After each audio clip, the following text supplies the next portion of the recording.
صحابہ نے پوچھا حضور یہ دیوس کون ہے؟ فرمایا جس کے گھر کی عورتیں بے پردہ گھومتی ہیں اور وہ مرد منع نہیں کرتا، وہ دیوس ہے، دیوس۔ اللہ نہ اس کی نمازیں قبول کرتا ہے، نہ اس کی دعائیں قبول کرتا ہے، نہ اس کا نفل قبول کرتا ہے، نہ اس کا فرض قبول کرتا ہے۔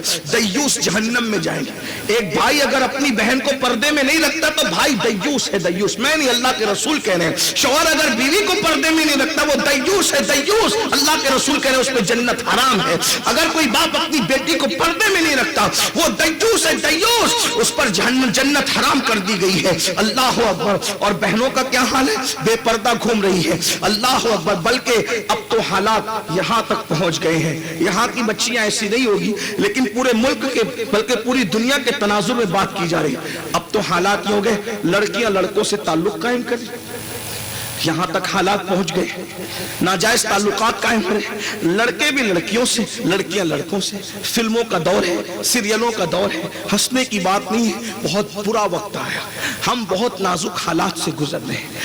اور اب حالات اور تعلقات ایسا فیشن بن گئے کہ لڑکے اور لڑکیاں اب مسلمان سے تو تعلق اپنی جگہ ہے، مسلمان منکرین اسلام سے بھی تعلق قائم کر رہے ہیں، کافروں سے بھی رشتے قائم کر رہے ہیں۔ اللہ اکبر۔ افیئر ہو رہے ہیں، ناجائز تعلقات ہو رہے ہیں، بوائے فرینڈ بنائے جا رہے ہیں، گرل فرینڈ بنائے جا رہے ہیں۔ اللہ اکبر۔ یہ حالات ہیں، یاد رکھنا، اچھی طرح یاد رکھنا۔ اللہ کے رسول علیہ السلام سے صحابہ نے پوچھا یا رسول اللہ صلی اللہ علیہ وآلہ وسلم کیا کوئی عورت، کوئی لڑکی کسی لڑکے کے ساتھ یا کوئی عورت کسی مرد کے ساتھ اکیلے بیٹھ سکتی، اکیلے بیٹھ سکتی؟ اللہ کے رسول نے فرمایا نہیں۔ دھیان سے سنیں، نہیں۔ صحابہ نے پوچھا اگر حضور عورت بھی نیک ہو اور مرد بھی نیک ہو، اس لیے کہ گنہگار کے ساتھ نہ بیٹھے کیونکہ خطرہ ہے گناہ کا، لیکن عورت بھی نیک ہو اور مرد بھی نیک ہو، دونوں نیک کے اکیلے ایک دوسرے کے ساتھ بیٹھ سکتے ہیں؟ اب حضور علیہ السلام کا جواب سنو۔ جلسہ روز سن رہے ہو تم لوگ، بدلتے نہیں، دین پر عمل نہیں کرتے، کیونکہ جلسوں کو فیشن بنا دیا، دل بہلانے کے لیے جلسے سن رہے ہو۔ اللہ کو جواب کیا دو گے؟ 200 کلومیٹر کا سفر طے کرتے ہو جلسہ سننے کے، چلو فلاں کو سنیں گے، فلاں ناکاں کو سنیں گے، فلاں مقرر کو سنیں گے، بدلتے کب ہو؟ اور نہیں بدلو گے تو سن لو، اللہ کا دردناک عذاب تمہارے لیے تیار ہے۔ ان بطش ربک لشدید، تیرے رب کی پکڑ بڑی سخت ہے۔ ان عذاب ربک لواقع ما لہ من دافع، تیرے رب کا عذاب واقع ہو کر رہے گا۔ اور یہ مت سمجھنا کہ مرنے کے بعد جو ہوگا دیکھا جائے گا، اگر نہیں سدھرو گے تو مرنے کے بعد جو عذاب ہوگا وہ ہوگا، لیکن اللہ کا عذاب دنیا ہی سے شروع ہو جاتا ہے۔ اور اللہ کے عذاب میں مبتلا ہو لیکن سمجھ نہیں پا رہے ہو، یہ جو راتوں کو سکون کی نیند نہیں آتی، یہ اللہ کے عذابوں میں سے ایک عذاب ہے۔ 80% مسلمانوں کا مسئلہ ہے سکون کی نیند نہیں آ رہی ہے، نیند کی گولیاں کھا کے بھی سکون کی نیند نہیں آ رہی، بستر پہ کروٹیں بدلتے ہیں، یہ اللہ کے عذابوں میں سے ایک عذاب ہے۔ بیٹی 30-35 سال کی ہو گئی، اچھا رشتہ نہیں آتا، یہ اللہ کے عذابوں میں سے ایک عذاب ہے۔ اولاد جوان ہو کر کے غداری کر رہی ہے، نافرمانی کر رہی ہے، اللہ کے عذابوں میں سے ایک عذاب ہے۔ قرآن کہتا ہے وَمَا أَصَابَكُم مِّن مُّصِيبَةٍ فَبِمَا كَسَبَتْ أَيْدِيكُمْ، کہ تم پر جو بھی مصیبت آتی ہے وہ تمہارے گناہ کی وجہ سے۔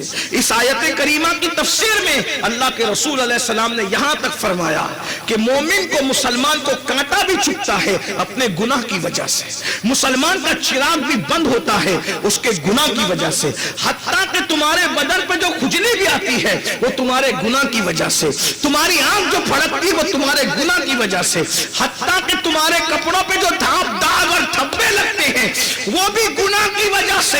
یعنی اگر مسلمان گناہ کرنا چھوڑ دے کبھی اس کو کانٹا بھی نہیں چبھے گا، مسلمان اگر گناہ کرنا چھوڑ دے کبھی اس کو ٹھوکر بھی نہیں لگے، ٹھوکر بھی لگتی ہے، کانٹا بھی چبھتا ہے گناہ کی وجہ سے، حتیٰ کہ کتے بھی اگر ہم پر بھونکتے ہیں تو گناہ کی وجہ سے۔ آپ کیا سمجھتے ہیں؟ گناہ کیا سمجھتے ہیں؟ آپ سمجھتے اس سے یہ ہو گیا بدن پہ کھجلی بھی آ رہی ہے تو گناہ کی وجہ سے۔ اسی لیے بزرگوں کا طریقہ تھا، ٹھوکر لگتی تھی تو پیر بعد میں دیکھتے تھے، پہلے اللہ کی بارگاہ میں توبہ کرتے تھے کہ میں نے گناہ کیا ہے اسی لیے مجھے ٹھوکر لگی۔ یہ بات میں اپنی طرف سے نہیں کہہ رہا ہوں، داتا علی حجویری رحمت اللہ علیہ فرماتے ہیں ہم بارش ہو رہی تھی، ہم اور ہمارے پیر و مرشد جا رہے تھے، سارے پیر بھائی ساتھ میں تھے، مرشد آگے تھے، سب پیچھے تھے، ہمارے جوتے کیچڑ میں بھر گئے، ہمارے کپڑے کیچڑ میں بھر گئے، ہمارے مرشد کے کپڑے اور جوتے کیچڑ میں نہیں بھرے، جبکہ راستہ ایک ہی تھا۔ ہم نے مرشد سے پوچھا، مرشد اسی راستے سے ہم بھی آئے، اسی راستے سے آپ بھی آئے، ہمارے کپڑے گندے ہو گئے، آپ کے نہیں ہوئے؟ تو آپ نے جواب دیا، بیٹا گناہ کرنا چھوڑ دو، نہ تمہارے کبھی جوتے میلے ہوں گے نہ تمہارے کپڑے میلے ہوں گے۔ غور فرمائیے، گناہ کو کیا سمجھ رہے ہو؟ گناہ کو کیا سمجھ رہے ہو؟ جہاں گناہ ہے وہاں فنا ہے، جہاں گناہ ہے وہاں بربادی ہے۔ تو عرض یہ کر رہا تھا، آج سیریلوں کو دیکھ کر، فلموں کو دیکھ کر لڑکے لڑکیوں سے ناجائز تعلقات قائم کر رہی ہیں، اور لڑکیاں لڑکوں سے، بلکہ یہ بات کہتے شرم آتی ہے لیکن ضرورت ہے، مجبور ہیں، کیا کریں؟ نشتر جو لگاتا ہے وہ دشمن نہیں۔ کسی ڈاکٹر کو کبھی اچھا نہیں لگتا کہ کسی کے بدن کو کاٹے، لیکن مجبور ہوتا ہے، اگر وہ اوزار نہیں چلائے گا تو آپریشن کیسے کرے گا؟ اس لیے میں کوئی تقریر نہیں کر رہا ہوں، میں درد دل پیش کرنے بیٹھا ہوں۔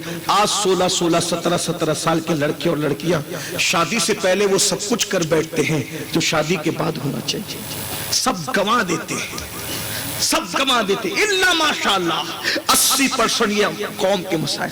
ماں باپ رو رہے ہیں، شریف ماں باپ چھپ چھپ کے رو رہے ہیں، اولاد کیا کہاں چلی گئی، کس راستے پہ چلی گئی، انٹرنیٹ کے جنگل نے کس راستے پہ ڈال دیا، اور قوم کی بیٹیاں آج ناجائز تعلقات تک پہنچ گئی۔ انہیں احساس ہی نہیں ہے کہ جس مذہب کا تقدس یہ ہے کہ اللہ کے رسول علیہ السلام سے پوچھا گیا، یا رسول اللہ، ایک مرد اور ایک عورت اگر آپس میں بیٹھنا چاہے اور اگر وہ نیک ہو تو کیا نیک مرد نیک عورت کے ساتھ بیٹھ سکتا ہے اکیلے میں؟ تو آقا فرماتے ہیں اگر وہ عورت مریم کی طرح ہو، مریم ہو، اور وہ مرد یحییٰ کی طرح نیک ہو، تو میں مریم اور یحییٰ کو بھی قرآن پڑھنے پڑھانے کے لیے ایک ساتھ اکیلے بیٹھنے کی اجازت نہیں دے سکتا۔ آج ہے ہماری بیٹیوں میں کوئی مریم، آج ہمارے بیٹوں میں کوئی معاذ اللہ معصوم ہے یحییٰ علیہ السلام کی طرح؟ ہمارے مذہب میں دیور سے بھی پردہ فرض ہے، ہمارے مذہب میں جیٹ سے بھی پردہ فرض ہے، ہمارے مذہب میں سسر سے بھی پردہ فرض ہے، ہمارے مذہب میں چچا زاد بھائی سے، چچا کے بیٹے سے بھی پردہ فرض ہے، ماموں زاد بھائی سے بھی پردہ فرض ہے، خالہ زاد بھائی سے بھی پردہ فرض ہے۔ آپ کو بتاؤں، حیا کرنے والوں نے تو اتنی حیا کیا کہ سیدہ فاطمہ الزہرا کے بارے میں امام حسین سے کسی نے کہا، حسین تیری ماں بہت نیک تھی۔ امام حسین رو پڑے، فرمایا تو نے سچ کہا، میں 7 سال کا بچہ تھا تب میری امی کا وصال ہوا تھا، لیکن 7 سال کے بچپنے میں بھی میں نے اپنی ماں کے سر کے بالوں کو کبھی نہیں دیکھا، میری ماں نے اپنے سر کے بال مجھ سے بھی چھپا کر کے رکھا۔ خواتین یہ ہے، کردار یہ ہے، اور یہ تو امام حسین کا کہنا ہے کہ میں 7 سال کا بچہ ہو کر بھی میری ماں مجھ سے بال چھپاتی تھی۔ غور کیجئے، لیکن سیدہ کے بارے میں تو ہمارا عقیدہ یہ ہے کہ بال تو بال ہے، سیدہ فاطمہ کے دوپٹے کی حرمت کا یہ عالم ہے کہ فاطمہ الزہرا کے دوپٹے کو انسان تو انسان، مرد تو مرد کبھی چاند و سورج نے بھی نہیں دیکھا ہے، کبھی چاند و سورج نے بھی جس کا آنچل نہ دیکھا، مہو مہر نے اس ردائے نزاہت پہ لاکھوں سے۔ لوگ کیا سمجھتے؟ اللہ کے رسول صلی اللہ علیہ وآلہ وسلم فرماتے ہیں جس عورت کا ہاتھ کسی اجنبی مرد سے ٹچ ہو جائے، اجنبی مرد سے ٹچ ہو جائے، لگ جائے، آقا فرماتے ہیں اس ہاتھ پر سب سے زیادہ جس کا حق ہے وہ جہنم کی آگ ہے، جہنم کی آگ۔ اسی لیے صحابیات حضور علیہ السلام کے پاس آئیں اور اللہ کے رسول سے عرض کیا، یا رسول اللہ ہم آپ سے مصافحہ کرنا چاہتے ہیں۔ آقا فرماتے ہیں میں عورتوں سے مصافحہ نہیں کرتا۔ اللہ کے رسول نے عورتوں سے مصافحہ نہیں کیا۔ جب عورت اپنے نبی کے ہاتھ میں ہاتھ نہیں دے سکتی تو عورت کسی مولوی کے ہاتھ میں ہاتھ دے سکتی، عورت کسی پیر کے ہاتھ میں ہاتھ دے سکتی، عورت کسی ولی۔ رسول اللہ سے بڑھ کر کے کون ہوگا پاکیزہ؟ وہ معصوم ہی نہیں، سید المعصومین ہے۔ اور آج ہم عورتوں کو بے نقاب کر چکے۔ ہماری بیٹیاں مہندی لگانے کے لیے کافروں تک جاتی ہیں، ان کے زانووں پہ ہاتھ رکھ کر کے مہندی لگاتی ہیں، ہماری بیٹیاں بیوٹی پارلروں تک جاتی ہیں. کیا یہ شرم تمہیں نہیں آتی مسلمانوں کو؟ جس مذہب کی بیٹی مسجد میں عبادت کے لیے نہیں آ سکتی، اس مذہب کی بیٹی بیوٹی پارلر تک کیسے جا سکتی؟ جس مذہب کی بیٹی مسجد میں اللہ کی عبادت کے لیے، حضور علیہ السلام، یہ تمہاری میری مسجد نہیں، رسول اللہ صلی اللہ علیہ وآلہ وسلم فرماتے ہیں، آقا فرماتے ہیں مسجد نبوی میں 2 رکعت پڑھنا مقبول حج کا ثواب ملتا ہے. مقبول حج کا ثواب مسجد نبوی میں 2 رکعت پڑھنا. مگر آقا فرماتے ہیں مسجد نبوی میں نماز پڑھنے سے عورت کے لیے افضل ہے کہ وہ اپنے گھر میں نماز پڑھا کر. نبی کی مسجد میں نماز سے بڑی چیز گھر میں نماز پڑھنا ہے. بلکہ اگر عشق میں کہیں تو یوں کہہ سکتے ہیں، مرد کو اگر مسجد نبوی کا ثواب حاصل کرنا ہو تو وہ مسجد تک جائے تب اس کو ثواب ملتا ہے، لیکن عورت کو وہ مقام دیا کہ ثواب اس کے گھر چل کر کے آ رہا ہے، اسے گھر بیٹھے ثواب دیا جا رہا ہے. یہ عورت کا مقام اور مرتبہ ہے. لیکن ہم نے اپنی بیٹیوں کو سیدہ فاطمہ الزہرا کا کردار سکھانے کی بجائے آج ہم نے اپنی بیٹیوں کو آوارگی کے راستے پہ جانے دیا. یہ سیریل بیٹیوں کو بگاڑ رہے ہیں، افیئر ہو رہے ہیں، بچیاں ارتداد مرتد تک ہو رہی، مذہب تبدیل کر رہی. وجہ یہ افیئر ہے، ناجائز تعلقات. بیٹیوں کی تربیت کرو، بیٹوں کی تربیت کرو اپنی طبیعت کے مطابق نہیں، شریعت مصطفیٰ کے مطابق. آؤ، لوگوں نے تربیت کرنے والوں نے کیسی تربیت؟ آج جہنم سے ڈرنا چھوٹ گیا. اللہ کے عذاب کی بات کی جاتی ہے تو مسلمان مسکراتا ہے، ارے مولانا یہ سب تو جو ہوگا دیکھا جائے گا. میرے بھائی، اللہ کے عذاب کو کوئی برداشت نہیں کر سکے گا. اللہ کے رسول علیہ السلام فرماتے ہیں جہنم میں اگر پہاڑ بھی ڈالے جائیں تو پہاڑ بھی پگھل جائیں گے. پہاڑ پگھل جائیں گے، پہاڑ بھی پگھل جائیں گے. ذرا بتاؤ.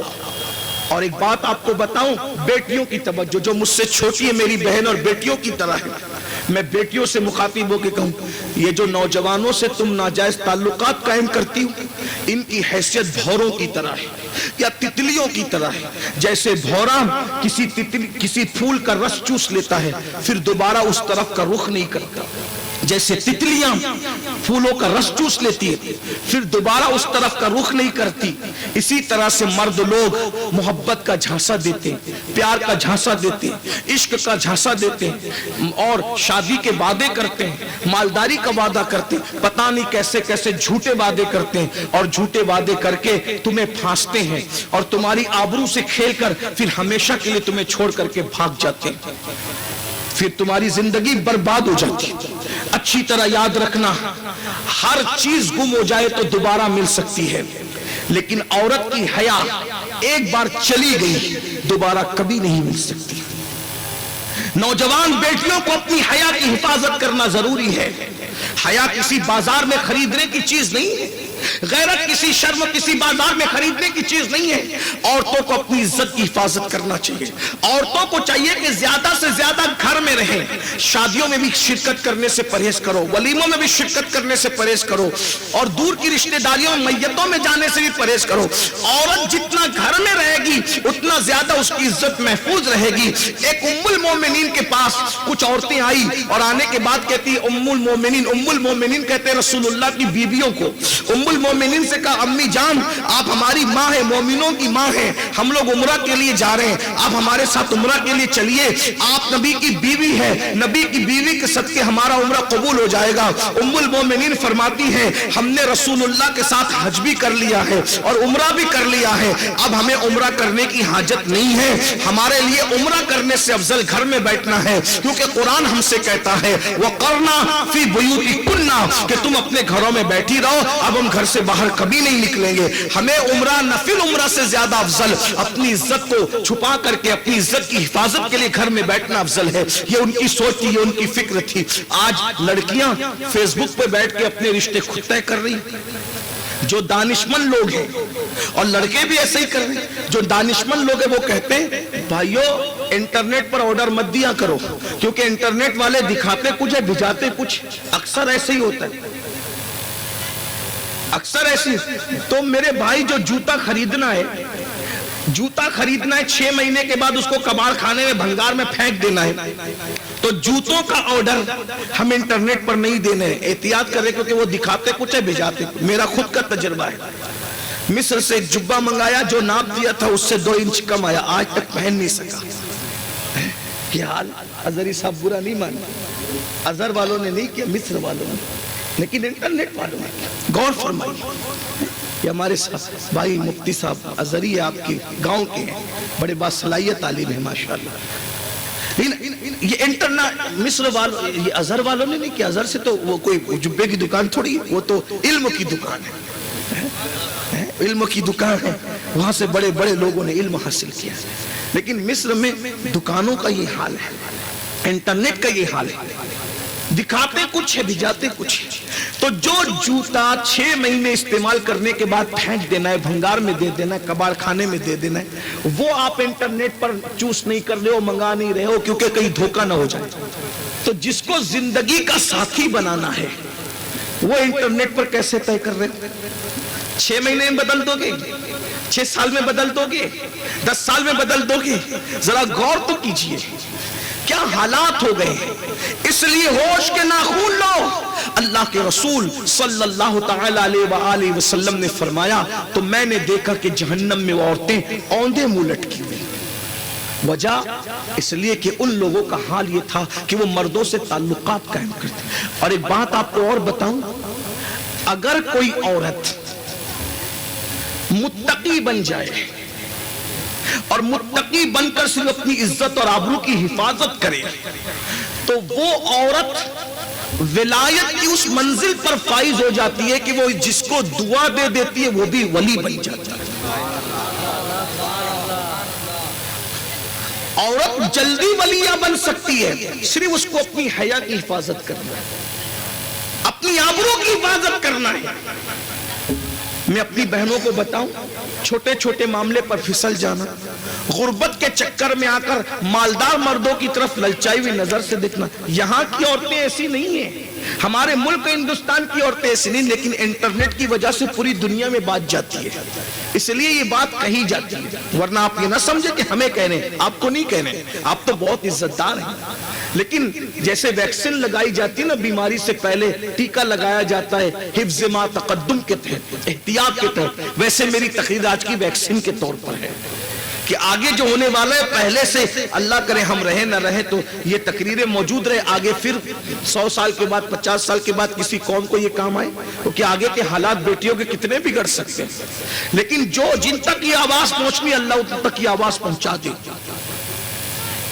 زندگی برباد ہے ان لوگوں کی جو ناجائز تعلقات اور پھر غیر مسلموں سے شادیاں کرنا اور مرتد ہونا، استغفر اللہ۔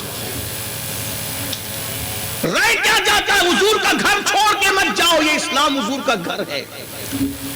دنیا ہمیشہ کی نہیں ہے، یہ 2 دن کی دنیا ہے۔ اس دنیا کے اندر کون رہا جو ہم رہیں گے؟ ارے شوہر کب تک جیے گا کوئی گارنٹی ہے؟ ہاتھوں کی مہندی چھوٹنے سے پہلے عورتیں بیوہ ہوئی ہے، یہ تاریخ ہے۔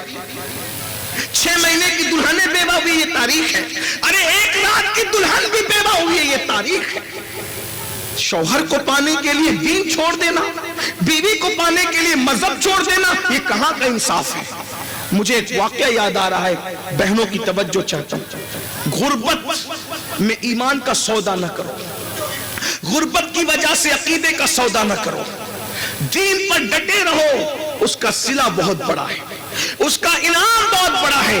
آئیے، ایک بہت بڑے بزرگ ہیں حضرت سیدنا امام یافعی رحمت اللہ تعالی علیہ۔ امام یافعی اپنی کتاب روض الریاحین کے اندر ایک واقعہ نقل کرتے ہیں جس کو میں اپنے الفاظ کے جامع میں کچھ شرح و بسط کے ساتھ بیان کر رہا ہوں، بھائیوں کو بھی عبرت ہوگی، بہنوں کو بھی عبرت ہوگی۔ ایک نوجوان تھا، اس جوان کی کرامت یہ تھی کہ وہ جلتے ہوئے انگاروں میں ہاتھ ڈال دیتا تھا، آگ اس کے ہاتھ پہ اثر نہیں کرتی تھی۔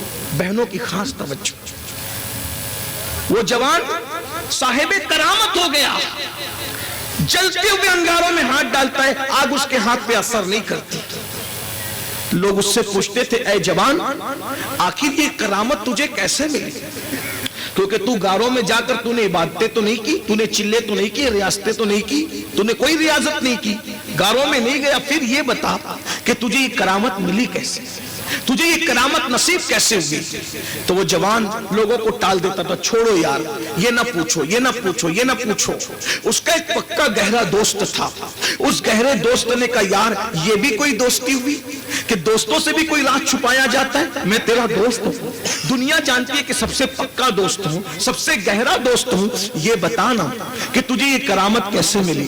تو وہ نوجوان اپنے دوسرے جوان دوست کو بتاتا ہے یہ کرامت میری کوئی کرامت نہیں ہے, یہ کسی لڑکی کی دعا کا اثر ہے, اور اس لڑکی کی دعا کی برکت سے یہ کرامت نصیب ہوئی. کہا وہ کیا, وہ کیسے؟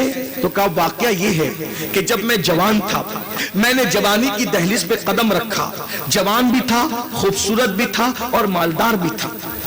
اللہ نے جوانی بھی دی تھی, حسن بھی دیا تھا, مالداری بھی دی تھی. میں اپنے گھر کے ٹیرس پر ٹہل رہا تھا, 14ویں رات کا چاند پورے آب و تاب کے ساتھ چمک رہا تھا.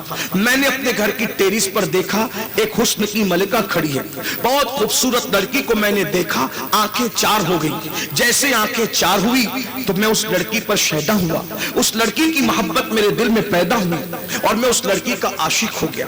کہتے ہیں جوانی دیوانی ہوتی ہے, جوانی دیوانی ہوتی. عام طور پہ یہ حادثات ہوتے رہتے ہیں, لیکن ایک بات آپ کو بتا دوں, جس کے دل میں نبی کا عشق نہیں ہوتا وہ لوگوں پہ فدا ہوتا رہتا ہے, لیکن جس کے دل میں عشق مصطفیٰ ہوتا ہے وہ کسی کے حسن پر فدا نہیں ہوتا. بتاؤ ہے دنیا میں کوئی اتنا خوبصورت جتنا ہمارا نبی خوبصورت, ہمارے رسول خوبصورت ہے.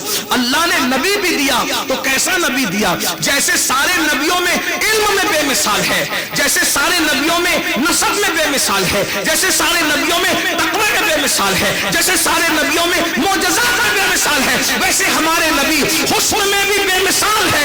اللہ نے ان کو وہ حسن عطا فرمایا ہے کہ حسن یوسف بھی ان کو حیرت سے سکتا ہے. کیا حسن ہے اے سید ابرار تمہارا, اللہ بھی ہے طالب دیدار تمہارا. کیوں دید کے مشتاق ہو حضرت یوسف, اللہ کا دیدار ہے, دیدار تمہارا. جس کا حسن ایسا, صحابہ کہتے ہیں حضور اتنے خوبصورت تھے, اگر حضور پہ بفرض محال قرآن نازل نہ بھی ہوتا تو لوگ حضور کا چہرہ ہی دیکھ کر کے کلمہ پڑھ کے مسلمان ہو جائے. ذرا غور تو کیجئے آقا کتنے, مولا کائنات سیدنا علی مرتضیٰ فرماتے ہیں حضور جب خوشی سے مسکراتے تو دیوار کا عکس حضور کے چہرے کے اندر نظر آتا, چاند اور سورج حضور کے چہرے میں تیرتے نظر آتے. لوگ نیند سے اٹھتے نیند سے تو نیند کا اثر لوگوں کے چہرے پہ ظاہر ہوتا ہے. صحابہ کہتے ہیں حضور جب نیند سے اٹھا کرتے تھے تو کبھی نیند کا اثر حضور کے چہرے پہ ظاہر نہیں ہوتا تھا, بلکہ جب حضور نیند سے اٹھتے تھے تو ایسا لگتا تھا جیسے کسی نے کنگھی کر دی ہو, آنکھوں میں سرما ڈال دیا ہو اور کسی نے حضور کا سنگھار کرا دیا. اندازہ فرمائے کیا خوبصورت تھے. ایک بات یہاں یاد آئی حضور کی خوبصورتی پر, حضور علیہ السلام ایک دن نئے کپڑے پہن کر, یہ بھی گھر کی زندگی حضور کی, حضور کی گھریلو زندگی ہے, ذرا توجہ سے سن. ایک دن نئے کپڑے پہن کر ام المومنین سیدہ عائشہ سے کہا عائشہ میں کیسا لگ رہا ہوں.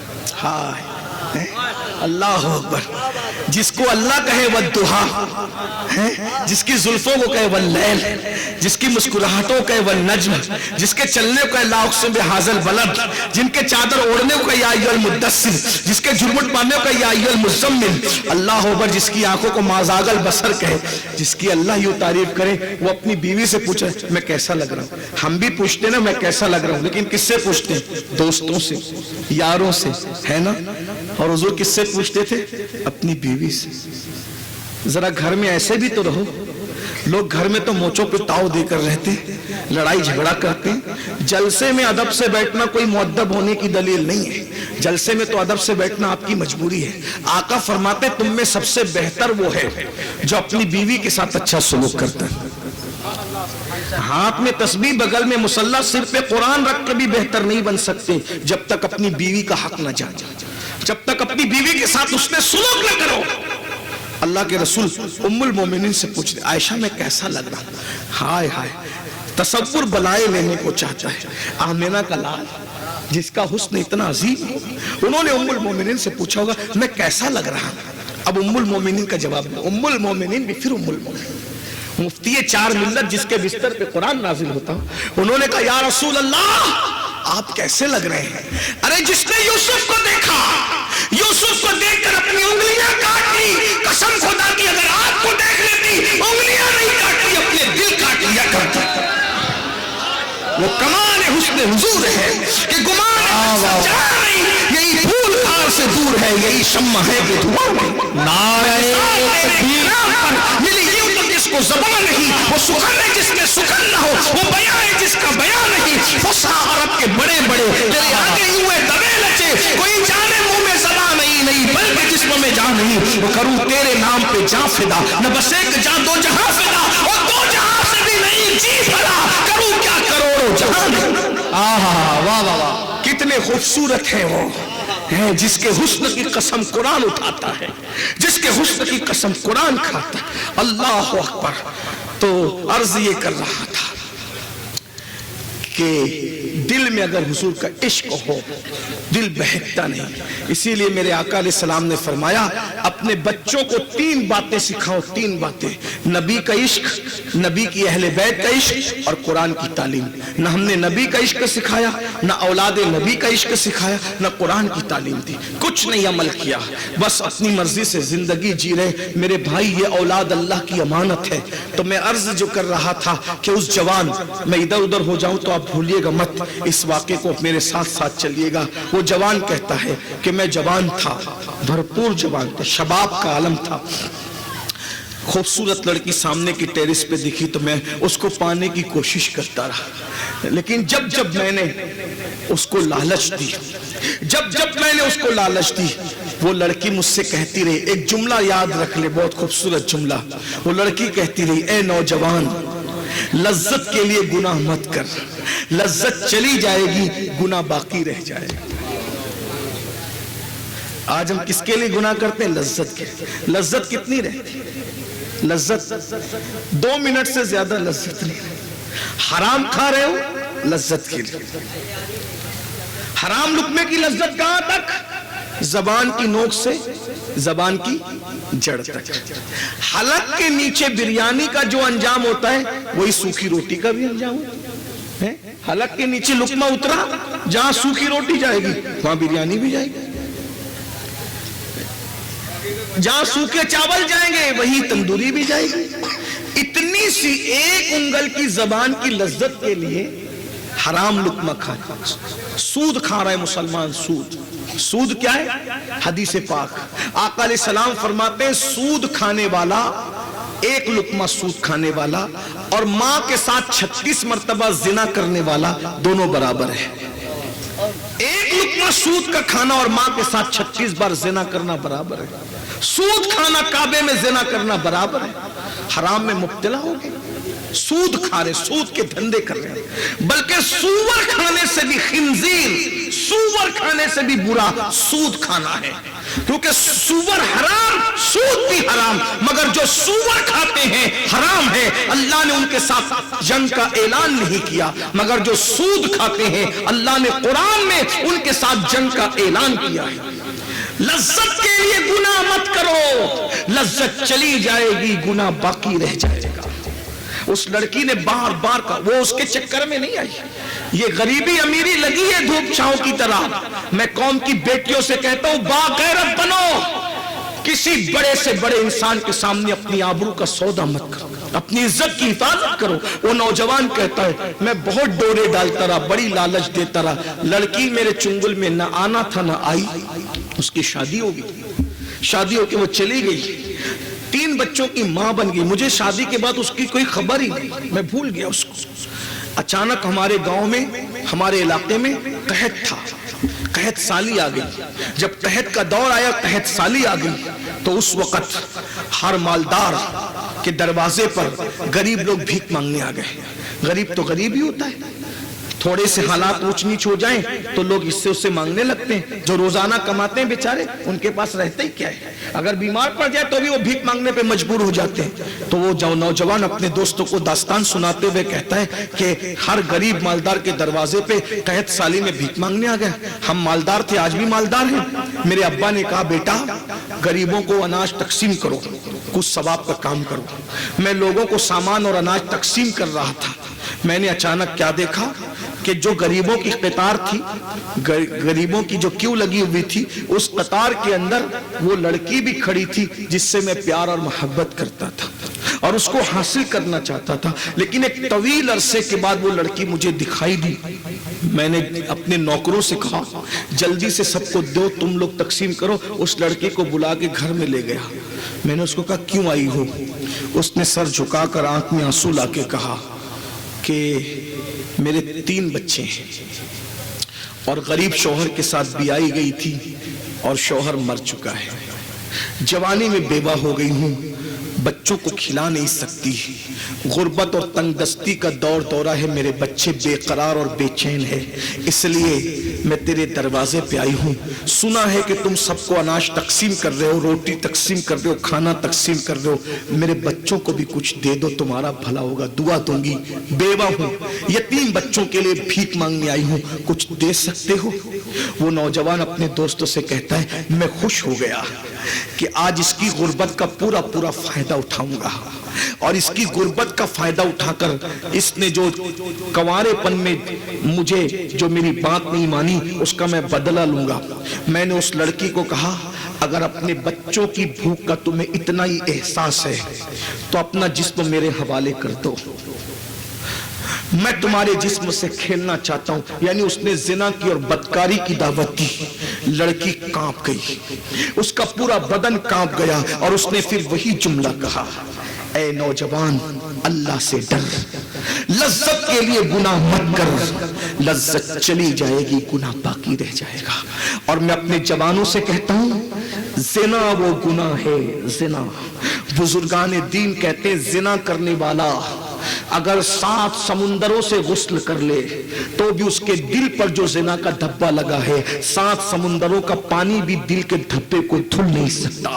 سرکار غریب نواز کا فرمان ہے جب زنا کرنے والا زنا کرنے کے بعد غسل کرتا ہے تو اس کے ہر قطرے کے بدلے میں، ہر بال پہ سے جو قطرہ گرتا ہے غسل کا قطرہ، اللہ رب العزت ہر قطرے کے بدلے میں اسے 1 سال کے گناہ کا عذاب دیتا ہے، سال بھر کے گناہ۔ ایک قطرے میں زنا کے غسل کے بعد ہر غسل کے قطرے پر 1 سال کا گناہ اس کے نامہ اعمال میں لکھا جاتا ہے، اور ہر قطرے سے زنا کے غسل کے بعد ہر قطرے کے بدلے میں اتنے شیطان پیدا کیے جاتے ہیں، شیاطین پیدا کیے جاتے ہیں، اور وہ سارے شیاطین قیامت تک کے جرائم کرتے رہیں گے اور اس سب کا وبال اس کے سر پہ آئے گا جس کے زنا کے غسل سے وہ شیطان پیدا ہوئے تھے۔ اور یہ بھی سن لو بزرگوں نے یہاں تک فرمایا زنا کرنے والوں کی نسلوں میں اللہ لنگڑی، لولی، اندھی، بہری، عیبی اولاد پیدا کرتا ہے۔ عیبی اولاد، یہ اللہ کی سزا ہے،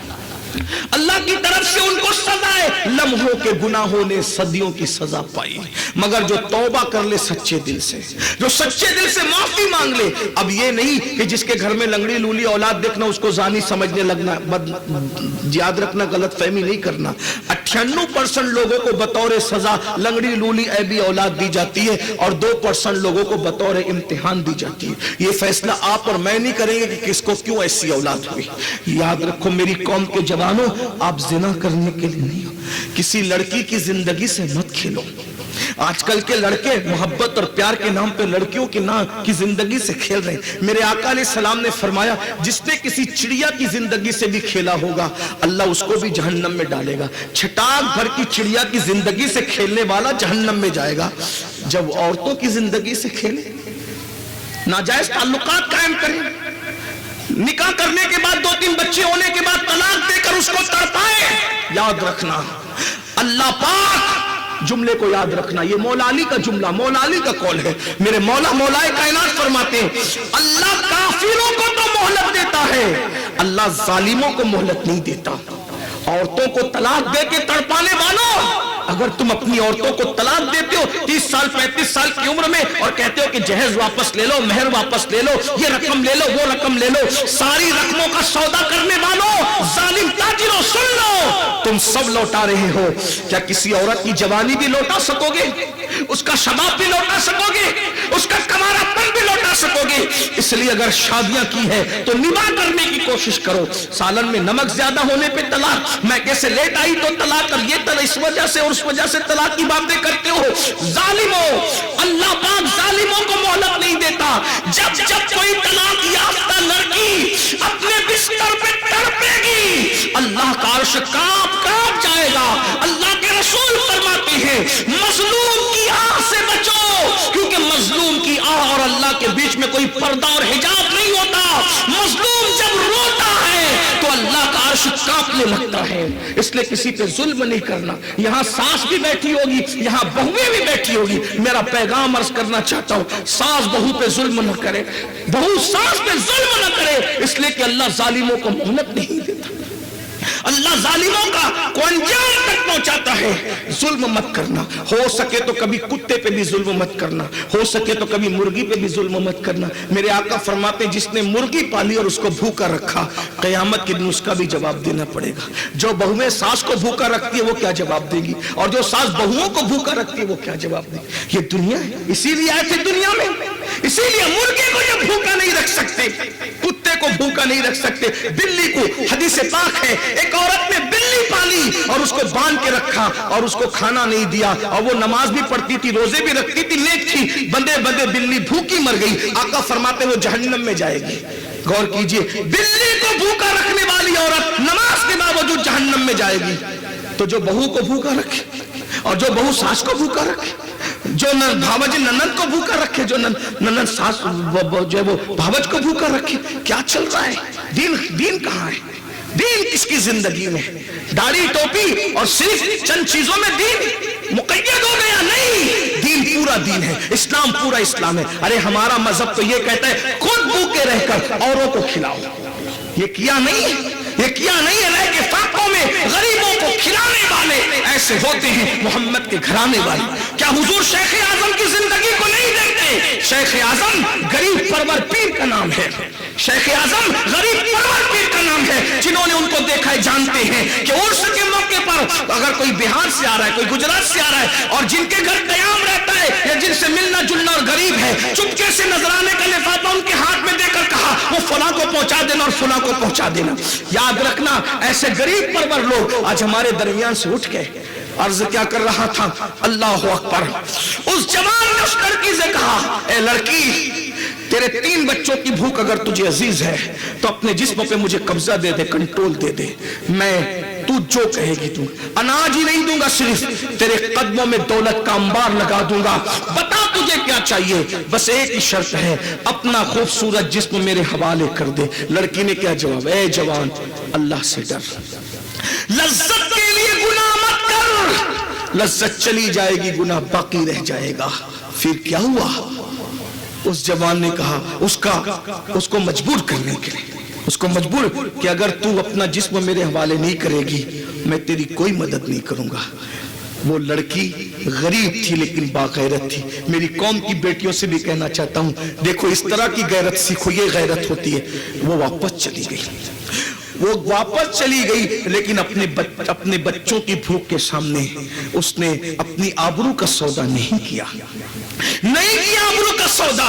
یہاں تو زیور کے لیے, موبائل کے لیے, بائک پہ گھومنے کے لیے آبرو کا سودا کر دیا جاتا ہے. پھر کیا ہوا, جب گھر لوٹی تو دیکھا چھوٹے چھوٹے بچے, ننھے بچے بھوک سے بلک رہے. ایک بچہ اپنی ماں سے کہتا ہے, امی لے آئی کھانا. ماں کا کلیجہ کیسے چیر گیا ہوگا. میں ان ماؤں کو کیا بتاؤں کہ ممتا کسے کہتے ہیں. ایک باپ بتائے گا ماں کو ممتا کیا ہے. ماں جتنا ممتا سمجھ سکتی ہے کوئی نہیں سمجھ سکتا.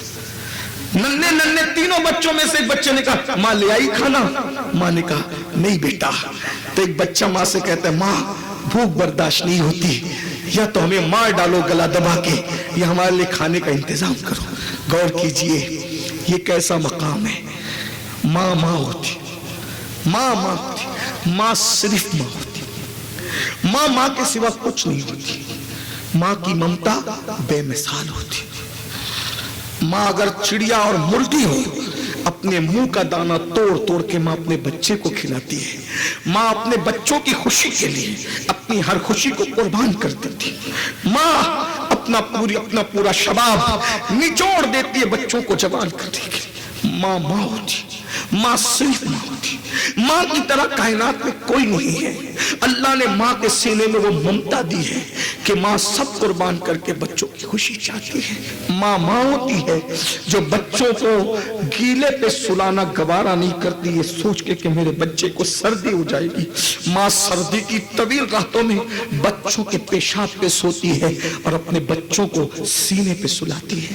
ماں نیند قربان کرتی ہے۔ جو اتنے بڑے جوان ہو کے بیٹھے ہو نا، یہ کسی ماں کی قربانی کا نتیجہ ہے، یہ کسی باپ کی قربانی کا نتیجہ ہے۔ مگر آج افسوس، ہم نے اپنے ماں باپ کو چھوڑ دیا۔ آج ماں باپ کے ساتھ کیا سلوک ہو رہا ہے؟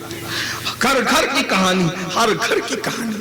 مسلمانوں، سیریلوں اور فلموں میں دیکھ کر کتوں کو چوم رہے ہو، کتوں کو چوم رہے ہو، اور جنہیں چومنا چاہیے تھا انہیں گھر کے باہر نکال دیا۔ آج کے مسلمان کتے اور بلی پال کے، کتے بلی کو اپنی بغل میں لے کر نرم گدوں پہ سو رہے، اور ماں باپ کو گھر سے باہر نکالا۔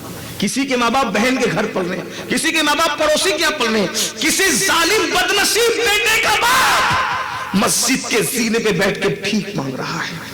کسی کی ماں محلے کی عورتوں کی خوشامد کرتی ہے کہ آدھی روٹی اس کو کھانے مل جائے۔ ماں نے اسی لیے پالا تھا، باپ نے اسی لیے پالا تھا۔ بتاؤ آج سب سے وفا کر رہے ہو، ماں باپ سے کب وفا کرو؟ ماں باپ کی اہمیت جانو۔ میں نے پورے ملک میں کہا، بہنوں سے بھی بیٹیوں سے بھی کہتا ہوں، پورے ملک میں کہتا ہوں، کسی خوبصورت سے خوبصورت انسان کو دیکھ کے وہ ثواب نہیں مل سکتا جو ماں باپ کے جھرری پڑے ہوئے چہروں کو دیکھ کر کے ملتا ہے۔ ماں باپ کے چہروں کو دیکھنے سے مقبول حج کا ثواب ملتا ہے۔ اگر 50 بار ماں باپ کو پیار سے دیکھو، 50 مقبول حج ثواب ملے گا۔ 100 بار دیکھو، 100 بار مقبول حج کا ثواب ملے گا۔ اپنے ماں باپ کو چھوڑ دیا، وہ آپ کی جنت اور جہنم ہے۔ جوان ہو کر ماں باپ کو ڈانٹتے ہو۔ جب کسی پکنک پر جاتے ہو تو ہوٹل میں چائے پیتے ہو، ہر دوست کے جیب میں ہاتھ جاتا ہے، میں بل دوں گا، یہی نا، دوستوں پہ خرچ کرنے کے لیے میں دوں گا۔ اور اگر ماں باپ بیمار پڑ جائے تو بھائی دوا خانے میں جھگڑا کرتے ہیں، تو بل دے اور تو بل دے اور تو بل دے۔ یہ قیامت کی نشانیوں میں سے نشانی ہے۔ میرے آقا نے فرمایا لوگ باپ سے زیادہ اپنے دوستوں سے پیار کریں گے۔ یہ قیامت کی نشانیوں میں سے نشانی۔ دوست تو ناراض ہو، گوارا نہیں ہے، کیسے اس کا ہاتھ پکڑ کے مناتے ہو۔ کبھی باپ کو بھی ایسے منایا، کبھی باپ کو بھی ایسے منایا۔ ارے باپ تو وہ ہے، آقا فرماتے ہیں تمہارے ماں باپ راضی ہے تو تم سے اللہ بھی راضی ہے، تمہارے ماں باپ ناراض ہے تو تم سے اللہ بھی ناراض ہے۔ سب کی دعا حاصل کرنے کے لیے منت اور سماجتیں کرتے ہو۔ ہے کسی کی دعا کا وہ مقام جو ماں باپ کی دعا کا مقام ہے؟ میرے آقا علیہ الصلوۃ والتسلیم نے فرمایا دعا والدہ لولدہ کا دعائی لکم، تمہارے باپ کی دعا تمہارے حق میں ایسی ہے جیسے مجھ محمد کی دعا میری امت کے لیے ہے۔ یعنی آقا بتا رہے کہ مجھ محمد کی دعا رد نہیں ہوتی، ویسے ہی تمہارے باپ کی دعا تمہارے حق میں رد نہیں ہوتی۔ اور یہاں تک فرمایا کسی کے لیے پوری کائنات مل کر کے دعا کرے، اکیلی ماں اس کے لیے بد دعا کرے، پوری کائنات کی دعا رد کر دی جائے گی، ماں کی بد دعا قبول کر لی جائے گی۔ پوری کائنات مل کر کسی کے لیے بد دعا کرے، اکیلی ماں اس کے لیے دعا کرے، کائنات کی بد دعا رد کر دی جائے گی، ماں کی دعا قبول کر لی جائے گی۔ اتنی اوتھینٹک دعا، اتنی پرضمانت دعا، اتنی مقبول دعا، وہ دعائیں چھوڑ کر کس کس کے پیچھے بھاگتے ہو؟ ہم لوگوں کے ہاتھ چومنے والوں کبھی اپنے ماں باپ کے بھی ہاتھ چومتے ہو؟ ہم لوگوں کو نذرانے دینے والوں کبھی اپنے ماں باپ کو بھی نذرانے دیتے ہو؟ افسوس، بدل گئے مسلمانوں تم۔ ماں کی بد دعا لے کر کسی کی دعا تمہیں فائدہ نہیں پہنچائے گی، باپ کو تڑپا کر کسی کو خوش کرنا تمہیں فائدہ نہیں پہنچائے گا۔ میں ناکھاں کو نذرانہ دینے کا مخالف نہیں، دو، حضور کی سنت ہے۔ حضور کے پاس تو جو سب سے قیمتی چیز ہوتی تھی حضور ناکھاں کو وہ دیتے تھے۔ حضور علیہ السلام نے برد یمانی پہنائی صحابہ کو جنہوں نے نعتیں پڑھی۔ لیکن ایک بات پوچھتا ہوں، نعتوں پہ لٹانے والوں کیا باپ پہ بھی کبھی ایسے لٹایا ہے؟ کبھی ماں پہ بھی ایسے لٹایا ہے؟ دوستوں کو گفٹ دینے والوں کبھی اپنے ماں باپ کو بھی گفٹ دیا ہے؟ لڑکیوں سے ایک ایک گھنٹہ ناجائز تعلقات کی بنیاد پہ بات کرتے ہو، ماں انتظار کرتی ہے میرا بیٹا میری خیریت تو پوچھ لے۔ کوئی پوچھتا ہے خیریت؟ کلکتہ، دلی، سعودی، دبئی کمانے گئے 24 گھنٹے گزر جاتے ہیں، بلکہ کئی مہینے گزر جاتے ہیں، ماں بچوں کو تو یاد کرتے لیکن بچے کبھی ماں باپ کو ایک فون کر کے خیریت نہیں پوچھتے. یہی دین یہ یاد آئے گی جس دن یہ خوبصورت چہرے، چوٹی پڑے ہوئے چہرے جو مقبول حج کا سبب بنتے ہیں، جس دن یہ ماں باپ دنیا سے چلے جائیں گے، اس دن تمہیں یہ بہت یاد آئیں گے. لیکن اس وقت پچھتاؤ گے. قدر نعمت باد زوال. میری قوم کے جوانوں، ماں باپ کو ڈانٹنے والوں، ماں باپ کی بد دعائیں لینے والوں، ماں باپ کو گھر سے نکالنے والوں، ماں باپ کو ذلیل کرنے والوں، ماں باپ سے اونچی آواز سے باتیں کرنے والوں، جس دن یہ قبروں میں چلے جائیں گے تم پچھتاؤ گے. اس وقت تم دعائیں کرو گے کہ یہ خواب میں نظر آئے، مگر یہ چہرے کبھی تمہیں خواب میں بھی نظر نہیں آتے. بلکہ ایک بات میں آپ کو بتاؤں، مجھے اور تمہیں کیا ماں باپ یاد آئیں گے؟ اللہ ہمارے ماں باپ کو لمبی عمر دے. جن کے چلے گئے اللہ انہیں معاف کرے. حضور کو بھی ماں باپ یاد آئے، اللہ کے رسول کو بھی ماں باپ یاد آئے. ایک دن اللہ کے رسول علیہ السلام مسجد نبوی کے کونے میں بیٹھ کے مغرب کے بعد چپ کے رو رہے، چپ کے. صحابہ حضور کو تک رہے تھے. صحابہ نے حضور کو روتے دیکھا، صحابہ بھی رو پڑے. قریب آ گیا، حضور کو گھیر لیا. سرکار سے پوچھا، آقا رونے کی کوئی وجہ نہیں معلوم، آپ کیوں رو رہے ہیں؟ رونے کی وجہ کیا ہے؟ آقا فرماتے ہیں آج میری امی سیدہ آمنہ کی مجھے یاد آ گئی.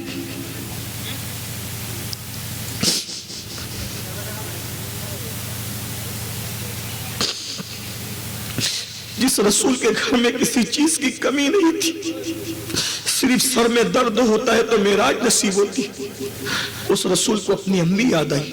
اور ماں کو یاد کر کے رسول اللہ رو رہے ہیں. کب؟ ہجرت کے بعد. 53 سال سے زیادہ کی عمر ہے، حضور کو امی یاد آ گئی. جب صحابہ نے حضور کی امی کا ذکر سنا، سیدہ آمنہ کا ذکر، تو صحابہ بھی رو پڑے، سب رو پڑے. پوری مسجد سوگواری کے ماحول میں ڈوب گئی. سب رو رہے تھے کیونکہ آج حضور کی امی کا ذکر آیا تھا. ماں ہونے کے اعتبار سے کوئی ماں حضور کی ماں کی طرح تو نہیں ہے نا. کسی کا بیٹا موسیٰ، کسی کا بیٹا عیسیٰ، کسی کا بیٹا داؤد، کسی کا بیٹا غوث، کسی کا بیٹا قطب، کسی کا بیٹا صحابی. آمنہ تو وہ ہے، تیرا شہزادہ تو اللہ کا محبوب ہے، وجہ تخلیق کائنات ہے. میرے آقا رو پڑے، کہا میری امی کی یاد آ گئی. امی یاد آئی، آج میری ماں آمنہ یاد آئی. سب صحابہ رو پڑے. روتے روتے جب افاقہ ہوا تو سرکار نے فرمایا اے میرے صحابہ، اگر آج میری ماں آمنہ ہوتی کتنا اچھا ہوتا. حضور کو یاد ہے، حضور یاد کر رہے ہیں. نافرمانو، جب تمہارا کوئی دل دکھائے گا تو تمہیں ماں یاد آئے گی. جب تمہاری اولاد تمہیں گھر سے باہر نکالے گی لات مار کے تو تمہیں ماں یاد آئے گی، باپ یاد آئے گا، باپ کے ساتھ کیا ہوا ظلم یاد آئے گا. اور سنو، آج جتنا ظلم تم اپنے ماں باپ پہ کرو گے اس سے ڈبل ظلم تمہاری اولاد تم پہ کرے گی. تیار ہو جاؤ. کما تدین تدان، تم جیسا کرو گے ویسا بھرو گے. اور یہ آج کل کی عورتیں، میری مائیں اور بہنیں، اپنے شوہر کو بہکاتی ہے تمہارے باپ بڈھے بڈھی رہیں گے تو میں نہیں رہوں گی. ارے اپنے شوہر کی جنت مت چھین. جیسے تیرے شوہر کے ماں باپ ہے ویسے تیرے بھی ہے. اگر تو اپنے ساس سسر کو گھر سے نکلوائے گی تو تیرے ماں باپ کو بھی گھر سے نکالا جائے گا. اور اگر ماں باپ کو نہ بھی نکالا گیا تو آج ساس، آج تو بہو ہے، کل تو ساس بنے گی. آج تو اپنی ساس پر جو ظلم کرے گی کل تیری بہو بھی تجھ پہ ظلم کرے گی. میری بہن، اللہ دور نہیں ہے، اللہ بہت نزدیک ہے. نحن اقرب الیہ من حبل الورید. ایک دوسرے پہ ظلم مت کرو، مت ظلم کرو. آقا علیہ السلام کو ماں یاد آئی، حضور رو پڑے. حضور کی امی جان کی یاد آئی. جب روتے روتے سب کو افاقہ ہوا، تھوڑے راحت ملی تو فرمایا آج میری ماں آمنہ حیات ہوتی تو کتنا اچھا ہوتا، کیا ہوتا، کیسا منظر ہوتا. اب حضور تصور کر رہے ہیں، آپ بھی تصور کیجئے گا کیسا منظر، کیا حالات ہوتے. صحابہ کہتے ہیں حضور کیا ہوتا. آقا فرماتے ہیں اگر میری ماں آج آمنہ حیات ہوتی میں تم لوگوں کو نماز پڑھا رہا ہوتا. توجہ کرو، آقا فرماتے ہیں میں تم لوگوں کو نماز پڑھا رہا ہوتا، میں تم لوگوں کو نماز پڑھا، نبی کی نماز، میں تم لوگوں کو نماز پڑھا رہا ہوتا. اور میری امی حیات ہوتی اور میری امی مجھ سے کہتی میرے بیٹے محمد ادھر آؤ. میں نماز میں ہوتا اور میری ماں کہتی، بیٹا کیا کہتی، ادھر آؤ. تو میں کیا کرتا؟ صحابہ کہتے حضور کیا کرتے؟ آقا فرماتے میں نماز چھوڑ دیتا، میری ماں کے لیے میں نماز چھوڑ دیتا. اور لبیک یا امی کہتے ہوئے، لبیک یا امی کہتے ہوئے میں اپنی ماں کی بارگاہ میں حاضر ہو جاتا. یہ ماں ہے، یہ ماں ہے. آج پسند کی شادیوں کے چکر میں ماں کو رلا رہے ہو، باپ کو رلا رہے ہو. تو میں کیا عرض کر رہا تھا، ماں ماں ہوتی، ماں جیسا کوئی نہیں. اس لڑکی نے، اس نوجوان لڑکی نے جب اپنے بچوں کو بلکتے دیکھا بھوک سے، اور ایک بچے نے کہا ماں یا تو کھانے کا انتظام کرو یا پھر ہمارا گلا گھونٹ کر ہمیں مار ڈالو. اس ماں کی ممتا تڑپ گئی، مچل گئی ماں. اور اس ماں نے کہا آج میں زنا کر لوں گی. اب توجہ، بہت نازک موڑ پہ یہ بات آ گئی. اس ماں نے کہا دل ہی دل میں آج میں زنا کر لوں گی، آج میں بدکاری کر لوں گی، بچوں کی جان بچا لوں گی. میرے بچوں کی جان بچ جائے گی پھر میں توبہ کر لوں گی. توبہ کرو تو اللہ معاف کر دیتا ہے. یہ شیطان کا بڑا مکر ہے، شیطان کا بڑا فریب ہے میرے بھائی، بڑا فریب ہے شیطان کا. شیطان وسوسے ڈالتا ہے. کیا وسوسہ؟ ارے گناہ کر لو بعد میں توبہ کر لینا. میرے بھائی کس نے گارنٹی دی کہ توبہ کی مہلت ملے گی؟ اگر گناہ کرتے کرتے موت آ گئی تو اللہ کو کیا منہ دکھاؤ گے؟ اگر گناہ، زندگی کوئی بھروسہ ہے؟ کوئی تقریر کرتے کرتے مر گیا، کوئی کھاتے کھاتے مر گیا، کوئی سوتے سوتے مر گیا، کوئی بیت الخلا کرتے کرتے مر گیا. اللہ کی پناہ، اللہ کی پناہ. اللہ سے دعا کرو اللہ کبھی غفلت والی موت نہ دینا، تیری ناپسندیدہ موت نہ دینا. اللہ موت دے تو حالت سجدہ میں دے، مدینہ منورہ میں دے، محبوب کے قدموں میں دے، بقیع میں 2 گز زمین عطا فرما، تیری پسندیدہ موت عطا فرما. اللہ اکبر. کیوں؟ اس لیے کہ جو جس حالت میں مرے گا اسی حالت میں وہ اٹھایا جائے گا. اس لڑکی نے سوچا چلو گناہ کر لیتے بعد میں توبہ کر لیں گے. نکلی گھر سے اسی سوچ سے بعد میں توبہ کر لیں گے. جیسے ہی گئی اس نے پھر کمرے میں بلایا. کیا سوچا؟ مدد کر دے میری، بہت دعا دوں گی تجھے، میں تیری کوئی مدد نہیں کروں گا. اپنا جسم میرے حوالے کر ورنہ میں تیری کوئی مدد نہیں کروں گا. اس نے اس نوجوان کو دیکھ کر کے کہا. اب وہ سوچ رہی تھی کہ میں ہاں کر دوں. جیسے ہی ہاں کرنے کے لیے سوچا اس کے دل میں جو اللہ کا ڈر اور خوف تھا وہ ٹھاٹے مارنے لگا. اس کا رونگٹا کھڑا ہو گیا اور اس نے سوچا اللہ دیکھ رہا ہے، اللہ دیکھ رہا ہے، اللہ دیکھ رہا ہے. اس نوجوان سے کہا اے نوجوان، اللہ دیکھ رہا ہے، اللہ دیکھ رہا ہے. سب دروازے تو نے کھڑکی بند کر دی، ایک دروازہ اللہ اور بندے کے درمیان کھلتا ہے، اس کو کوئی بند نہیں کر سکتا. اللہ دیکھ رہا ہے. اللہ سے ڈر.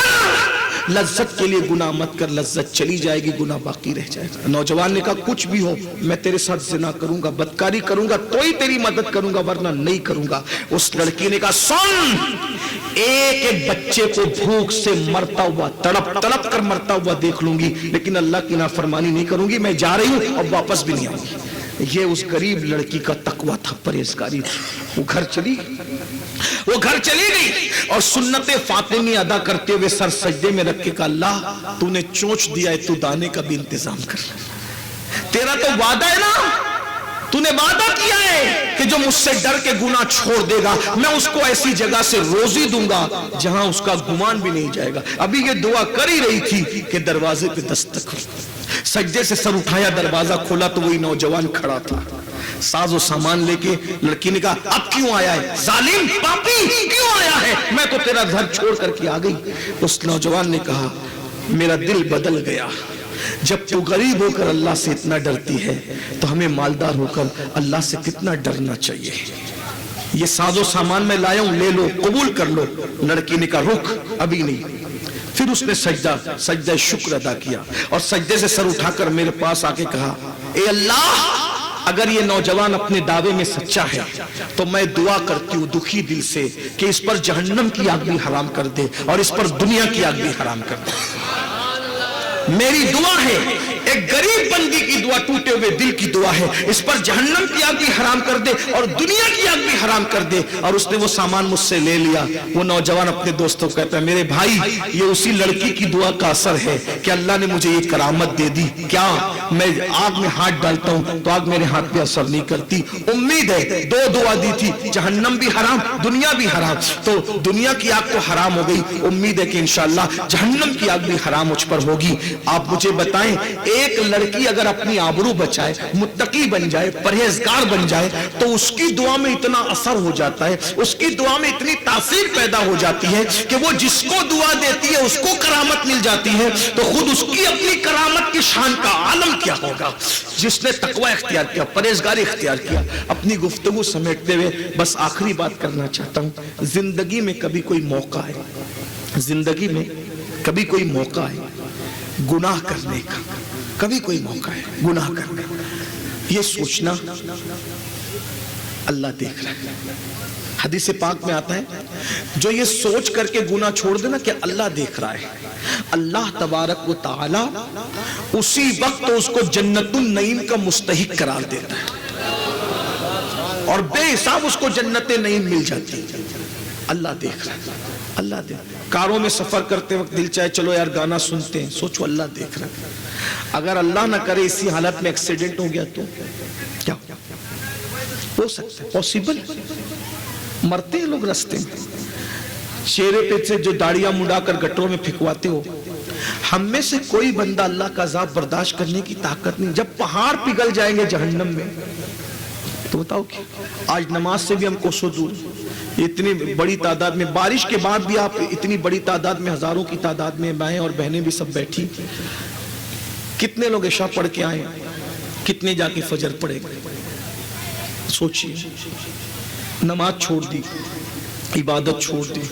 حضور شیخ اعظم کے عرس میں آنے والوں، شیخ اعظم اس ولی کا نام ہے جس نے سفر میں بھی کبھی نماز نہیں چھوڑی، سفر میں بھی گاڑیاں رکوا کر نماز پڑھتے تھے، سفر میں بھی ٹرینوں میں نماز پڑھتے تھے۔ ہمارے بزرگوں کا قدم ہم نے چھوڑ دیا، ہم نے اپنے بزرگوں کا طریقہ چھوڑ دیا۔ تو میں بات جو سمیٹتے ہوئے کر رہا ہوں، اینڈ پر سب بھائیوں کی بہنوں کی توجہ، جب گناہ کرنے کو دل چاہے سوچو کہ اللہ دیکھ رہا ہے، اللہ دیکھ رہا ہے۔ زندگی میں کبھی ایک گناہ یہ سوچ کر کے چھوڑ دینا کہ اللہ دیکھ رہا ہے۔ سب کی عزت کرتے ہو نا، اپنے اللہ کی بھی تو عزت کرتے ہو، اور سب سے زیادہ عزت کا حقدار کون ہے؟ اللہ ہی تو ہے۔ وما قدر اللہ حق قدری، تم نے اپنے اللہ کی ایسی قدر نہیں کی جیسا قدر کرنے کا حق تھا۔ اللہ دیکھ رہا ہے، اور یہ تصور کہ اللہ دیکھ رہا ہے ہماری زندگی کو بدلتا ہے، ہماری زندگی میں انقلاب پیدا کرتا ہے، ہماری زندگی میں تبدیلی پیدا کرتا ہے۔ ترمذی شریف کی ایک حدیث ہے، اس کو بیان کر کے میں بات پوری کر رہا ہوں، لیکن اس حدیث کو میں اپنے الفاظ کے جامع میں بیان کروں گا بطور مفہوم، تاکہ بچے بھی سمجھ جائیں، بہنیں بھی سمجھ جائیں، کم پڑھے لکھے لوگ جو ہم جیسے آتے ہیں وہ بھی سمجھ جائیں۔ اللہ کے رسول کو یہ واقعہ اتنا پسند تھا، جو واقعہ میں بیان کرنے جا رہا ہوں، جو حدیث میں آیا ہے، اتنا پسند تھا کہ حضرت عبداللہ ابن عمر کہتے ہیں کہ میں بچہ تھا، بچپنے میں بھی کم و بیش 7 مرتبہ یہ واقعہ رسول اللہ نے مجھے سنایا۔ یعنی بچے کو 7 مرتبہ سنایا تو بڑے صحابہ کو کتنا سنایا ہوگا؟ بہت پسند تھا یہ واقعہ۔ اور حضور فرماتے ہیں صلی اللہ علیہ وآلہ وسلم کہ بنی اسرائیل میں ایک جوان تھا، اس کا نام کفل تھا، کفل نام کا ایک جوان تھا۔ میں بطور مفہوم اپنے الفاظ کے جامع میں پڑھ رہا ہوں۔ کفل نام کا وہ جوان تھا، اور وہ جوان پاپی تھا، مجرم تھا۔ کچھ لوگ ہوتے ہیں دولت ملتی ہے تو عیاش ہو جاتے ہیں، آوارہ ہو جاتے ہیں، وہ آوارگی کرتا تھا، بلکہ اپنے الفاظ میں سمجھانے کے لیے کہوں، وہ اتنا بڑا عیاش تھا، روز زنا کرتا تھا، اور زنا روز کرتا تھا، وہ بھی کیسے؟ ہر دن نئی لڑکی کی تلاش کرتا، ہر دن نئی لڑکی کی تلاش۔ ایک دن وہ اپنے شکار کی تلاش میں نکلا تھا، کوئی لڑکی مل جائے خوبصورت تو اس کا اپنا شکار مل جائے۔ جیسے ہی وہ نکلا، اور نکلنے کے بعد اس نے کیا دیکھا؟ سامنے سے محلے کی خوبصورت لڑکی آ رہی، حسین و جمیل لڑکی آ رہی۔ اس نے لڑکی کو دیکھا، وہ لڑکی پریشان تھی، مجبور تھی، وہ مجبور تھی، پریشان تھی، وہ لوگوں سے قرضہ مانگ رہی تھی، میری مدد کر دو، میں پریشان ہوں، میری مدد کر دو، لیکن کسی نے اس کو قرضہ ورزہ دیا نہیں۔ اب کفل خوش ہو گیا، جب اس کی کوئی مدد نہیں کر رہا ہے میں مدد کروں گا اور اس کی مجبوری کا پورا فائدہ اٹھاؤں گا۔ اس لڑکی کو چند سکوں کی ضرورت تھی، اس لڑکی کے دامن میں اس نے 60 دینار ڈال دی یا درہم ڈال دی، چند کی ضرورت تھی 60 ڈال دیے۔ لڑکی تشکر کے لہجے میں اس نوجوان کو دیکھنے لگی، کفل کو۔ مولا کائنات فرماتے ہیں انسان احسان کا بندہ ہوتا ہے، انسان احسان کا بندہ ہوتا ہے۔ اللہ اکبر۔ وہ لڑکی نے جیسے تشکر کی نظر میں کفل کو دیکھا، کفل نے کہا میں نے تجھ پہ جو احسان کیا ہے اس کا کوئی بدلہ میں نہیں چاہتا، بس اتنا چاہتا ہوں تھوڑی دیر چل کے تم میرے کمرے میں بیٹھ جاؤ پھر چلی جانا۔ اب چونکہ اس نے درہم دینار لے لیے تھے، احسان تلے دب گئی تھی، انکار نہیں کر سکتی تھی۔ بس یہاں رک کر بات آگے بڑھانے سے پہلے چند جملے درد دل کے طور پر سن لیجئے۔ آج کہتے ہو نا لوگ مرتد ہو رہے ہیں، مذہب جب تبدیل کر رہے ہیں، مسلک تبدیل کر رہے ہیں، وجہ ہم کسی کی مدد نہیں کر رہے، ہم ظالم ہیں، ظالم۔ لڑکیوں کو شوق نہیں ہے کافر ہونے کا، 35 سال کی عمر میں پہنچ گئی، تم رشتہ نہیں لے جاتے ان کے گھر، کیوں؟ کیونکہ وہاں سے تمہیں جہیز نہیں ملے گا، بھیک نہیں ملے گی۔ قریبوں کی بچیاں کیا بتائیں، سب نہیں لیکن آج سب سے زیادہ جن کی بچیاں لوجوں میں بک رہی ہے وہ کلمہ پڑھنے والی قوم ہے۔ ہم مدد نہیں کر رہے، ہم 5 لاکھ روپے جلسے کے نام پہ تو خرچہ کر سکتے، میں جلسے کا مخالف نہیں ہوں، لوگ بات کو الگ رنگ دیتے ہیں، 5 لاکھ روپے جلسے پہ تو خرچ کر سکتے ہیں، 2 لاکھ روپے ہم محلے کے غریبوں پہ خرچ نہیں کر سکتے۔ اگر ہم کسی بزرگ کا عرس کریں گے، قوالن کو بلائیں گے، لاکھوں روپے ان پہ لٹا دیں گے، لیکن کسی غریب کی بچی کے سر پہ ہم دوپٹہ نہیں ڈال سکتے۔ آپ مدد نہیں کرو گے تو قوم کی بچیاں نکلے گی ہاتھ سے۔ آپ اپنے آپ میں ڈوب کے سوچو میرے بھائی، ہم اتنے خود غرض ہو چکے، ہم اپنی سگی بھتیجیوں پہ توجہ نہیں کرتے، ہم اپنی سگی بھانجیوں پہ توجہ نہیں کرتے، ہم اپنی بہنوں پہ توجہ نہیں کرتے۔ میرے بھائی آپ کس کی مدد کرو گے؟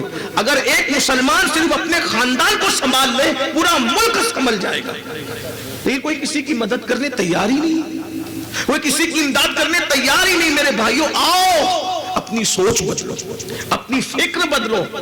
ہم نے 1 کروڑ کے مینار تو بنا لیے، لیکن ہم نے اپنی قوم کی بچیوں کی عزت کی حفاظت کا کیا سامان کیا؟ یہ 1 کروڑ کے مینار ہماری عزت نہیں بچا سکتے۔ مینار بناؤ لیکن 1 کروڑ کے مینار ہماری عزت نہیں بچا سکتے۔ عزت بچانا ہے ایک دوسرے کی مدد کرنا سیکھو، ایک دوسرے کی امداد کرنا سیکھو۔ صحابہ کرام نے اعتکاف توڑ دیے مدد کے لیے۔ حضرت عبداللہ ابن عباس اعتکاف میں تھے، ایک شخص مدد کے لیے آیا، آپ نے جوتے اٹھائے، مسجد کے باہر نکلے، شاگردوں نے کہا حضرت اعتکاف میں ہو، اعتکاف ٹوٹ جائے گا۔ فرمایا اعتکاف ٹوٹے گا تو بعد میں قضا کر لوں گا، لیکن میرے آقا فرماتے ہیں جو کسی مسلمان مجبور کی تکلیف کی مدد کرنے کے لیے چلتا ہے، ہر قدم کے بدلے اللہ اسے مسجد نبوی میں 2 سال اعتکاف کرنے کا ثواب عطا کرتا ہے۔ ہم کس کی مدد کر رہے ہیں؟ ہم کہاں مدد کر رہے ہیں؟ حضور شیخ اعظم سے سیکھیے، غریب پرور پیر سے سیکھیے، غریبوں کی مدد کیجیے، غریبوں کی امداد کیجیے۔ آج ہی نہیں، یہ خانقاہوں میں لنگر کا سسٹم کیوں تھا؟ غریبوں کی مدد کے لیے، لیکن آج سب بدل دیا، سب چوپٹ کر کے رکھ دیا۔ تو وہ لڑکی درہم و دینار لینے کے بعد جب کفل نے کہا میرے گھر چلو، تھوڑی دیر بیٹھ جاؤ، وہ لڑکی ساتھ چلی گئی۔ جیسی وہ لڑکی گھر میں پہنچی، کفل نے جلدی سے سارے کھڑکی دروازے بند کر دیے، اور جب سب کھڑکی دروازے کفل نے بند کر دیے تو بند کرنے کے بعد دھیرے کھسک کر کفل اس کے آگے آتا رہا، اور جیسی قریب آیا لڑکی کھڑی ہو گئی اور تھر تھر کانپنے لگی۔ ایک بات یاد رکھنا، اللہ دولت سب کو دیتا ہے لیکن اپنا خوف سب کو نہیں دیتا۔ جس سے محبت کرتا ہے اسی کو خوف خدا عطا کرتا ہے۔ اگر آپ کے دل میں خوف خدا نہیں ہے سمجھ لیجئے اللہ محبت نہیں کرتا۔ دولت تو وہ کافروں کو بھی دیتا ہے، دولت تو وہ فرعون کو بھی دیتا ہے، حکومت تو وہ نمرود کو بھی دیتا ہے، لیکن اللہ اپنا خوف صرف اپنوں کو دیتا ہے، اپنے چہیتوں کو دیتا ہے، اپنے پیاروں کو دیتا ہے، جن کے لیے جنت کے فیصلے کرتا ہے انہی کو اپنا خوف بھی عطا کرتا ہے، انہی کو اپنا شوق بھی عطا کرتا ہے۔ اس لیے اگر دل میں خوف نہیں ہے، اب دل میں خوف ہے یا نہیں ہے چیک کیسے کریں؟ جب گناہ کرتے وقت کوئی چیز رکاوٹ نہ بنے سمجھو دل سے خوف نکل گیا، اس لیے کہ خوف خدا کی علامت ہے۔ جب بھی گناہ کرنے کو دل چاہے گا یہ تصور ضرور آئے گا اللہ دیکھ رہا ہے، اور وہ دیکھ رہا ہے۔ اور دیکھ رہا ہے ہوا معکم اینما کنتم، تم جہاں کہیں ہو اللہ تمہارے ساتھ، نحن اقرب الیہ من حبل الورید، اللہ تمہاری شہرک سے زیادہ قریب ہے۔ اس لڑکی کو کپ کپی آئی، تھر تھر کانپنے لگی۔ کفل نے کہا کیا ہو گیا تجھے؟ اس نے کہا کفل یہ گناہ تو نے بار بار کیا میں جانتی ہوں، لیکن آج سے پہلے میں نے کبھی نہیں کیا کفل۔ اس نے کہا کوئی نہیں دیکھ رہا ہے، اور اگر کوئی دیکھ ہی رہا ہوتا تو سماج میں تیری مدد کس نے کی؟ کسی نے تو تیری مدد کی نہیں، کس سے تو ڈر رہی ہے؟ کہا کسی سے نہیں ڈر رہی ہوں، سب دروازے بند ہو گئے نا، لیکن اللہ تو دیکھ رہا ہے۔ میں قیامت کے دن کہاں سے اللہ کو طاقت لاؤں گی منہ میں کہ اللہ کو جواب دے سکوں کہ میں نے کفل کے ساتھ زنا کیا تھا؟ میں کیسے جواب دے پاؤں گی؟ میرے اندر ہمت نہیں ہے۔ کفل اللہ سے ڈر، اللہ دیکھ رہا ہے، بس اتنا کہنا تھا۔ کہتے ہیں کہ دل سے جو بات نکلتی ہے اثر رکھتی ہے، پر نہیں طاقت پرواز مگر رکھتی ہے۔ بات دل سے نکلی، دل میں اتر گئی۔ کفل نے کہا جلدی سے نکل جا، اگر تو اللہ سے ڈرتی ہے میں بھی گناہ نہیں کروں گا، جا جلدی سے۔ ادھر وہ لڑکی نکل کر گئی، ادھر موت کا فرشتہ گھر میں آیا، کفل کی روح نکال لی۔ کفل مر گیا، کفل مر گیا۔ جنگل کی آگ کی طرح پورے شہر میں بات پھیل گئی، کفل مر گیا مر گیا مر گیا۔ کچھ زاہدان خشک آپس میں بات کرنے لگے، بڑا مجرم تھا، بڑا پاپی تھا، بڑا گنہگار تھا، مر گیا، منہ کالا ہو گیا ہوگا، یہ ہو گیا ہوگا، وہ ہو گیا ہوگا، سب باتیں کرنے لگے۔ لیکن کچھ اللہ والے تھے، انہوں نے کہا کفل کیسا بھی تھا لیکن تھا تو مسلمان، چلو اس کے جنازے میں چلتے ہیں۔ جب اس کے دروازے پر آئے تو نور کے قلم سے، اللہ کے قلم سے، نور کے قلم سے اس کے گھر کے دروازے پہ لکھا ہوا تھا ان اللہ تعالی قد غفر للکفل، کہ کفل اللہ کے ڈر سے ایک گناہ کو اس نے چھوڑا، اللہ نے اس کے ساری زندگی کے گناہوں کی مغفرت فرمائی۔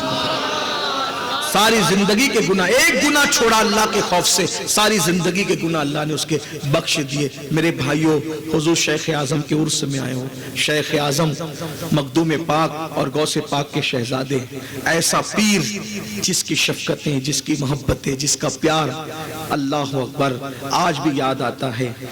یکساں کبھی یہ نہیں دیکھا یہ میرا مرید ہے یا کسی دوسرے کا مرید ہے، جو بھی ملنے گیا پیار دیا، محبتیں دی۔ ایک مرتبہ میں کہ چوچہ مقدسہ حاضر ہوا، پیر سے معذور ہو چکے تھے، آخری ملاقات وہی تھی۔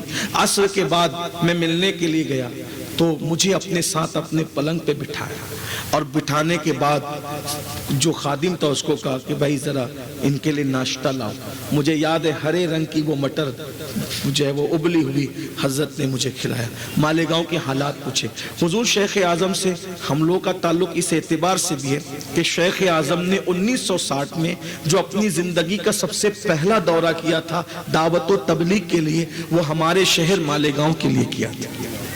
پہلی مرتبہ وہ گھر سے دعوت و تبلیغ کے لیے نکلے تھے، ہمارے شہر میں آئے تھے، اور انہوں نے 10 دن ماہ محرم میں داستان کربلا پر خطاب فرمایا تھا، اور بھی پھر وہ آتے رہے، زندگی بھر آتے رہے۔ ابھی بھی حضور قائد ملت اور بزرگان کے چوچے مقدس آتے ہیں۔ ہم لوگ وہ خوش نصیب ہماری آنکھیں ہیں کہ ہم نے سرکار کلاں کو بھی دیکھا، شیخ اعظم کو بھی دیکھا، اور قائد ملت کو بھی دیکھ رہے ہیں، اور ابھی ان کی اولاد کو بھی دیکھ رہے ہیں۔ اللہ تعالیٰ زندگی دے تو ان کے پوتا پوتیوں کو بھی دیکھیں گے، یعنی 5 نسلوں کو دیکھیں گے۔ اپنے بزرگوں سے وابستہ رہو، زبانی طور پر نہیں، اپنے بزرگوں سے کردار کے اعتبار سے وابستہ رہو، گفتار کے غازی مت بنو، کردار کے غازی بنو۔ اللہ پاک کی بارگاہ میں دعا کرتا ہوں کہ اللہ تبارک و تعالیٰ اپنے پیارے حبیب کے صدقے ہم سب کو عمل کرنے کی توفیق عطا فرمائے، جہنم کی آگ سے ہم سب کو بچائے۔ جو پیغام بہنوں کو دیا گیا، بھائیوں کو دیا گیا، امید ہے آپ سب اس پر عمل کریں گے،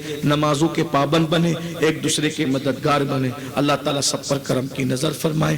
گفتگو کے درمیان کوئی غلطی ہو تو اللہ تعالیٰ معاف فرما دے۔ استغفر اللہ ربی من کل ذنب واتوب الیہ وما علینا الا البلاغ۔ السلام علیکم ورحمۃ اللہ وبرکاتہ۔ ابھی آپ اٹھ کے جائیے گا نہیں، حضور قائد ملت تشریف لانے والے۔